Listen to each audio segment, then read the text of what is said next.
BCCL की परियोजना हो, जिन्होंने अपनी जमीन देने का काम किया है, आज उन्हें एक मंच में आने की आवश्यकता है। मैं आपसे यह आह्वान करने आया हूं।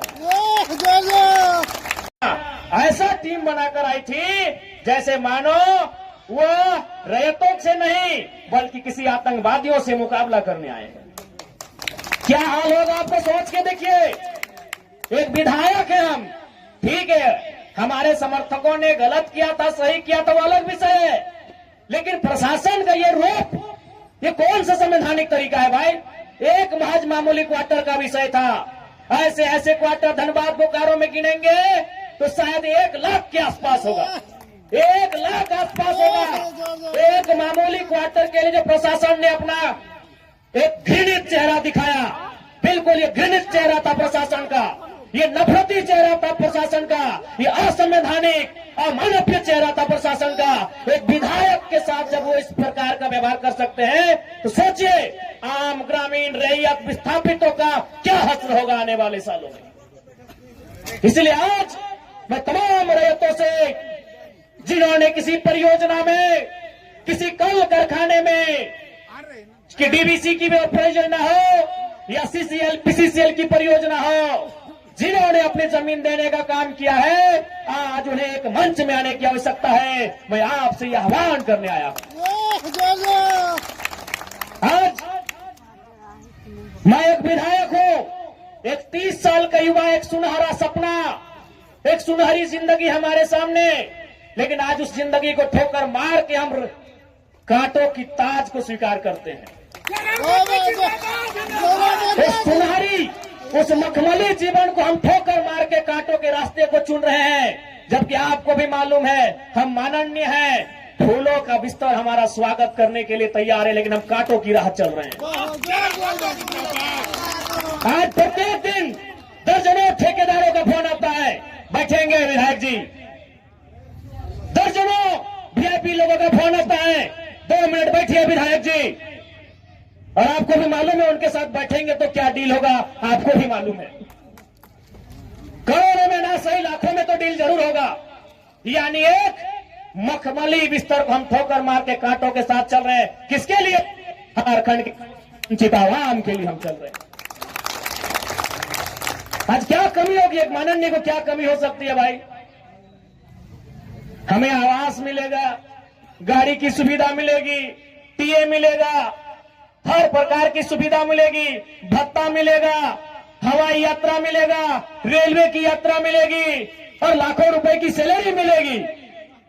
दरकिनार करते उस ऐशो आराम के जीवन को ठोकर मारते हुए हम आपके बीच विधायकी के साथ साथ अपनी जान को हथेली में लेके घूम रहे हैं। बताइए कोई झारखंड के इतिहास में ऐसे आज के इस दौर में एक भी विधायक का नाम बताइए। अरे विधायकी तो छोड़िए, हम अपने जान को हथेली में लेके घूम रहे हैं। जिस दिन 2 बजे रात को हम बेरमो में आए, हमारी गाड़ी में हमारा एक भी अंगरक्षक नहीं था। वे लोग सोच चुके थे, हमने कहा कोई दिक्कत नहीं है।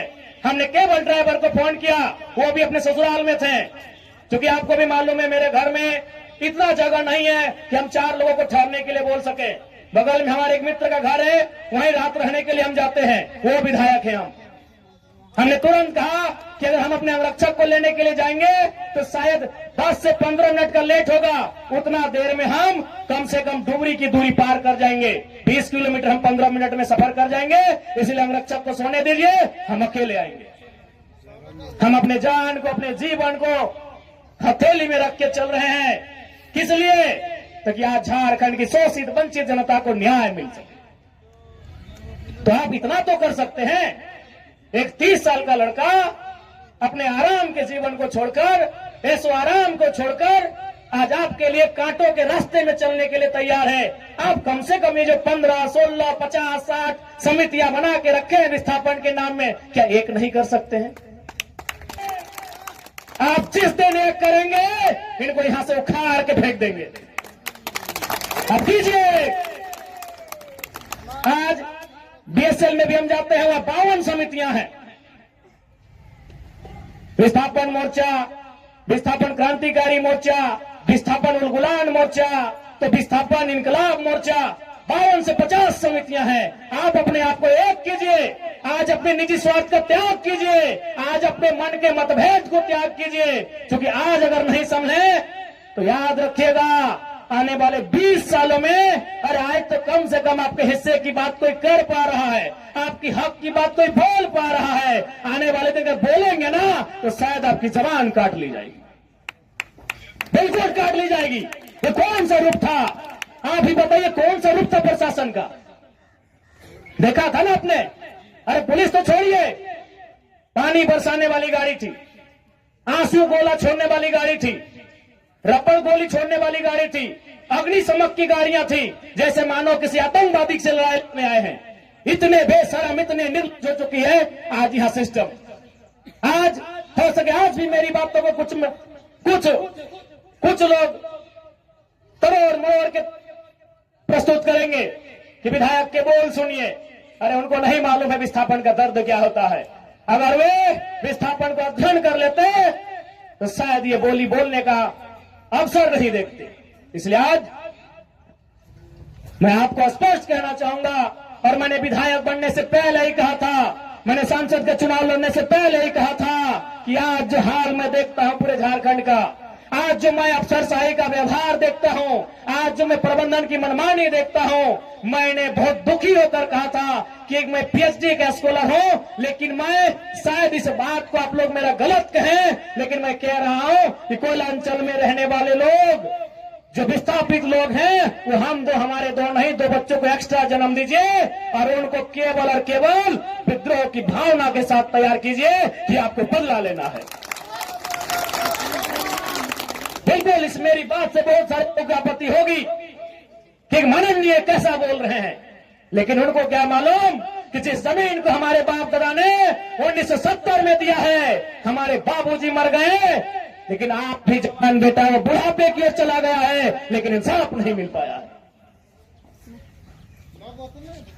और ये तो गनीमत है। झारखंड के किसान भोले भाले हैं, झारखंड के किसान सरल हैं, झारखंड के किसान सीधे साधे हैं कि आज 1970 की लड़ाई को घिस कर अपने जीवन को, अपने खून को गला गला कर लड़ रहे हैं। अरे ये बंगाल याद होगा तो 1964-65 का दौर था। एक दिन पहले कुछ जमींदारों ने, कुछ सामंतवादियों ने एक किसान को मारा था, उन्होंने नक्सलवादी और नक्सलवादी जैसे घटना को अंजाम दे दिया था। एक दिन पहले ये तो झारखंड के किसान हैं कि 70 साल से बर्दाश्त कर लिए, बंगाल के किसानों ने एक दिन बर्दाश्त नहीं किया था। आज आप नक्सलवादी सुनते हैं ना, नक्सली नक्सली नक्सली, ये डिक्शनरी का वर्ड नहीं है, नक्सली कोई पूरा वर्ड नहीं है। नक्सली बुरा हो सकता है, नक्सली वर्ड बुरा वर्ड नहीं है। नक्सली एक्चुअल में, वास्तव में बंगाल में दार्जिलिंग जो क्षेत्र है, वहां एक गांव है, उसका नाम है नक्सलवाड़ी। नक्सली कोई डिक्शनरी का शब्द नहीं है जिसको हम लोग झारखंड में सुनते हैं नक्सली। एक बंगाल का गांव है, उसका नाम है नक्सलवाड़ी। उसी गांव में एक घटना घटी थी। किसानों को कुछ जमींदारों ने, जमींदार को आप प्रबंधन से ही तुलना कर सकते हैं, जमींदार को आप प्रशासन से तुलना कर सकते हैं, तो कुछ जमींदारों ने, उस किसान का नाम था जंगल संथाल, लगभग 6 फुट ऊंचाई का वो किसान था, उसका नाम था जंगल संथाल। उस किसान के कुछ साथियों को लाठी डंडे से पीटने का काम किया था। बदले में एक ऐसा क्रांति आती है, उसे आप नेगेटिव कहिए, पॉजिटिव कहिए, वो भी सही नहीं है कि आज उसे नक्सली और नक्सलवादी का नाम दिया गया। वह किसानों की घटना थी। और उसकी तुलना में तो झारखंड के लोग सीधे साधे भोले भाले लोग हैं। आज 70 साल से पिस रहे हैं, आज 70 साल से घिस रहे हैं। आज कई पीढ़ियां बर्बाद हो गई। आंखों के सामने बूढ़ी माँ इलाज के अभाव में तड़प तड़प के मर गई। आंखों के सामने जवान बेटा बेरोजगारी से तंग आकर खुदकुशी कर लिया। आंखों के सामने इतनी घटनाएं घट गई। आंखों के सामने इतनी घटना घटने के बाद भी आज झारखंड बर्दाश्त कर रहा है। ये बंगाल होता तो आज नक्सलबाड़ी जैसी कई घटनाओं को अंजाम दे चुका होता। फिर भी